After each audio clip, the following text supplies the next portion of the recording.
कल एक रिपोर्टर कहते हैं कि पंडित क्षितिज द्विवेदी भड़काऊ भाषण के साथ साथ आग लगाने वाला भाषण देता है।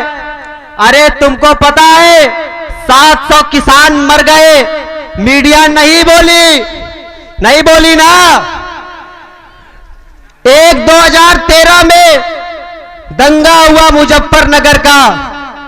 अब टिकैत तुम सुनो, तुमने मंच से कहा था तो मंच से जवाब देता हूं। टिकैत की महापंचायत के कारण मुजफ्फरनगर का दंगा हुआ। आज वो कहता है कि हैदराबाद का खुला साड़ है। तो याद रखो टिकैत, तुम्हारे पास भी है हैदराबाद का साड़, तुम्हारे पास अगर आ गया तुमको फेंक देगा उत्तर प्रदेश से निकाल के। मैं आज आपसे कहना चाहता हूं कि एक मोहतरमा आई, वो कहती हैं 2014 में आजादी मिली। अरे उनको यही नहीं पता कि उनका बाप ही उनको 2014 में मिला। अगर ये बात कोई मुसलमान कहता तो पुलिस उसको ले जाती और उसको गद्दारी के आरोप में बाबा कहते इसको ठोक दो, उसने गद्दारी की है। कहते कि नहीं कहते? कहते ना। तो बाबा ने और मोदी ने कार्रवाई क्यों नहीं की कंगना रनौत पे? क्यों नहीं की?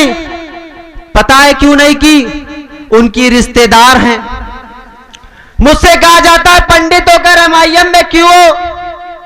अरे शहनवाज हुसैन तुम्हारे दामाद है, उस पर आवाज नहीं निकलेगी। शहनवाज हुसैन के लिए CA NRC नहीं है, केवल आप लोगों के लिए। पहले शहनवाज हुसैन का कागज चेक करो, बाद में हमारा चेक करना। 3 तलाक पे बोला कौन? ओवैसी। दिल्ली में नारे लगाए गए, बोला कौन? ओवैसी। बाकी क्या गूंगे थे क्या? उनकी जुबान काट दी थी।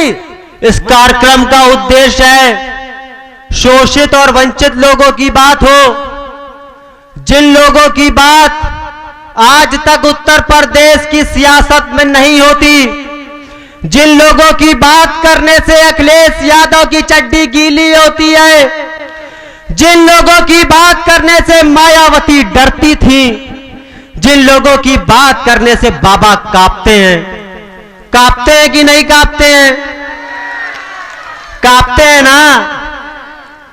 इस बार लेकिन उत्तर प्रदेश की सियासत में हमारे अगर 20 विधायक भी चले गए तो आपकी भाषा में कहूं, इंशाअल्लाह मजलिस कामयाब होगी और उत्तर प्रदेश की विधानसभा के बाहर गलत कानून के खिलाफ आवाज उठेगी। अंदर तो पता नहीं क्या क्या हो जाए। अगर जुल्म हिंदुस्तान की किसी मां बहन के खिलाफ होगा तो याद रखो उसका भाई है ओवैसी। अगर कोई जालिम किसी मजलूम का खून चूसेगा तो उसका बाप है ओवैसी, याद रखो। मैं आपसे कहना चाहता हूं कि जिंदगी की असली उड़ान अभी बाकी है, जिंदगी के कई इम्तिहान अभी बाकी हैं। अभी तो नापी है मुट्ठी भर जमी हमने, अभी तो पूरा आसमान बाकी है। अस्सलाम वालेकुम रहमतुल्लाहि व बरकातहू। ओम नमः शिवाय। आज महुआ बाजार उतलौला में ये जो कार्यक्रम रखा गया है, इस कार्यक्रम का उद्देश्य केवल ये नहीं है कि यहां पर मुसलमानों की ही बात हो, यहां पर दलितों की ही बात हो, यहां पर ब्राह्मणों की ही बात हो। इस कार्यक्रम का उद्देश्य है शोषित और वंचित लोगों की बात हो, जिन लोगों की बात आज तक उत्तर प्रदेश की सियासत में नहीं होती, जिन लोगों की बात करने से अखिलेश यादव की चड्डी गीली होती है, जिन लोगों की बात करने से मायावती डरती थी, जिन लोगों की बात करने से बाबा कांपते हैं। कांपते हैं कि नहीं कांपते हैं? कांपते हैं ना। इस बार लेकिन उत्तर प्रदेश की सियासत में हमारे अगर 20 विधायक भी चले गए तो आपकी भाषा में कहूं, इंशाअल्लाह मजलिस कामयाब होगी और उत्तर प्रदेश की विधानसभा के बाहर गलत कानून के खिलाफ आवाज उठेगी। अंदर तो पता नहीं क्या क्या हो जाए। यह मजलिस की ताकत है। हमारे में कहा जाता है कि दरबार तेरा दरबारों में एक खास अहमियत रखता है, उसको वैसा मिल जाना है जो जैसी नीयत रखता है। एक हैदराबाद की पार्टी जिसके पास कुछ नहीं था, उसने हैदराबाद में 7 विधायक बनाए, बिहार आई 5 बनाए, महाराष्ट्र गई सांसद और विधायक बनाए, गोधरा गई बीजेपी को लात मारी, कह रही हट अपना मेयर बनाऊंगी। अब बनाया कि नहीं बनाया?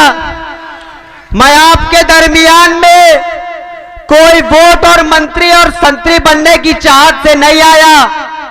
मैं आपसे कहने आया हूं कि मुसलमानों जाग जाओ, वरना मिटा दिए जाओगे। बाबा दोबारा आ गए तो खाना भी नहीं खा पाओगे।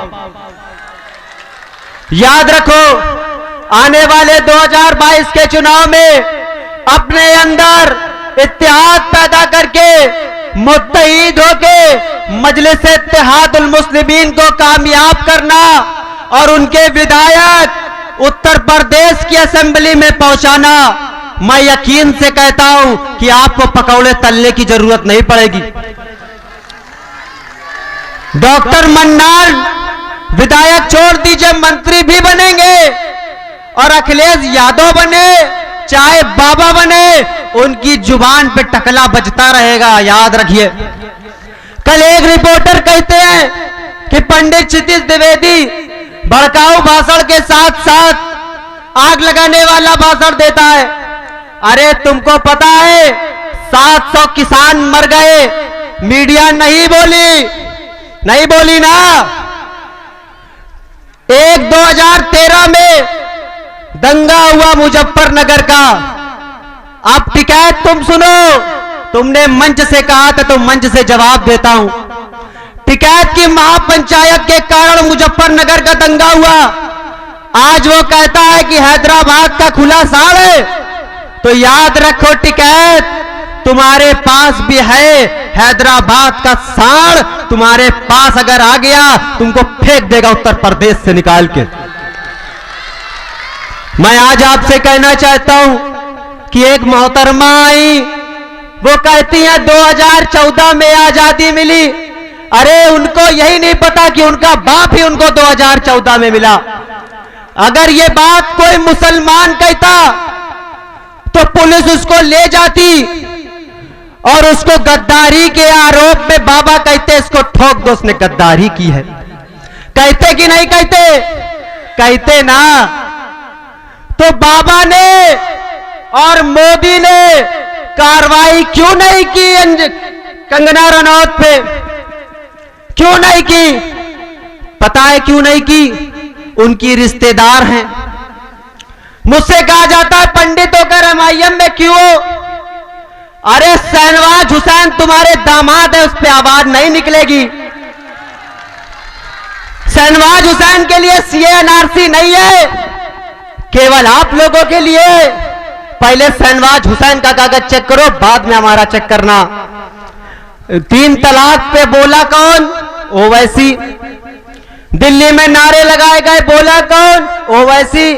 बाकी क्या गूंगे थे क्या? उनकी जुबान काट दी थी।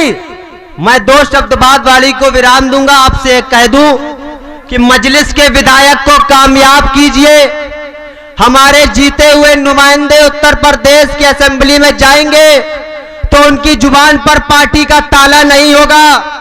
अगर जुल्म हिंदुस्तान की किसी मां बहन के खिलाफ होगा तो याद रखो उसका भाई है ओवैसी। अगर कोई जालिम किसी मजलूम का खून चूसेगा तो उसका बाप है ओवैसी। याद रखो। मैं आपसे कहना चाहता हूं कि जिंदगी की असली उड़ान अभी बाकी है। जिंदगी के कई इम्तिहान अभी बाकी हैं। अभी तो नापी है मुट्ठी भर जमी हमने, अभी तो पूरा आसमान बाकी है। शुक्रिया।